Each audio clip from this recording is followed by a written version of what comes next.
دیکھیے، روایات کے اندر جب کوئی واقعہ نقل ہوتا ہے تو اس کو دو پہلوؤں سے سمجھا جاتا ہے۔ پہلا پہلو جو ہے وہ روایت کا اثبات ہے، یعنی جس وقت کوئی چیز تاریخ میں آتی ہے تو تاریخ کو جس طریقے سے پرکھا جاتا ہے، اس کا تجزیہ اور تحلیل کی جاتی ہے، جو لوگ اس کو بتا رہے ہیں ان کی سلسلہ سند کا اتصال دیکھا جاتا ہے،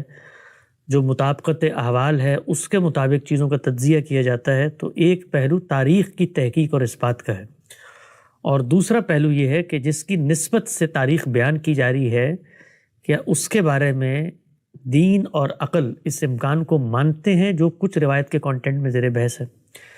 تو یہ دونوں پہلوؤں سے آپ کو اس طرح کی روایات پہ غور کرنا چاہیے ہے۔ ہمارے ہاں چونکہ پیغمبر کے بارے میں ایک معجزاتی ہستی کے تصور کا غلبہ ہے جو دنیا بھر میں قائم ہو گیا ہے، اور ایک غیر معمولی سپر ہیرو کی سی تصویر پیش کی جاتی ہے، اگرچہ خود قرآن مجید یہ بتاتا ہے کہ پیغمبر کے پاس جو اصل برہان ہوتی ہے وہ خدا کی کتاب ہوتی ہے، وہ خدا کی حجت ہوتی ہے۔ معجزات بھی ان کو دیے جاتے ہیں ضروریات کے پیش نظر۔ مثال کے طور پہ اللہ تعالیٰ نے سیدنا موسیٰ کو فرعون کے پاس بھیجنے کا جب حکم صادر کیا تو سیدنا موسیٰ نے کہا کہ وہ تو ایسا جبروت بادشاہ ہے کہ وہ تو دیکھتے ہی گردن مار دے گا،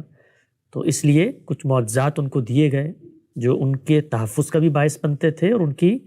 شخصیت کے الہی پہلو کو بھی واضح کرتے تھے۔ تو معجزات کا صدور انبیاء کے ساتھ ہوتا ہے، اللہ تعالیٰ کی مائیت لوگوں کے سامنے آ جاتی ہے، خرق عادت واقعات ہوتے ہیں، وہ سب کے سب دین اور اسلام ہمیں یہ کہتا ہے کہ قابل عمل ہیں، قابل قبول ہیں، ہو سکتے ہیں، اس لیے کہ جو خالق کائنات ہے وہ دنیا کے جو قوانین ہیں ان کا پابند نہیں ہے۔ یہ قوانین خود اس نے وجود پذیر کیے ہیں، وہ جب چاہے ان قوانین کے اندر کوئی ترمیم، کوئی تغیر، کوئی وقتی طور پہ تبدیلی کر دے۔ یہی معاملہ سیدنا مسیح کا ہے۔ وہ چونکہ آخری حجت کے طور پہ بنی اسرائیل میں آئے تھے تو اللہ تعالیٰ نے انہیں غیر معمولی معجزات سے نوازا، جس کے نتیجے میں ہم نے یہ دیکھا کہ اپنی حجت کو تمام کر کے وہ دنیا سے رخصت ہوئے اور پھر ان کی قوم پر عذاب آیا۔ تو پیغمبروں کو معجزات دیے جاتے ہیں، لیکن یہ معجزات ان کی دعوت کی اساس اور بنیاد نہیں ہوتے۔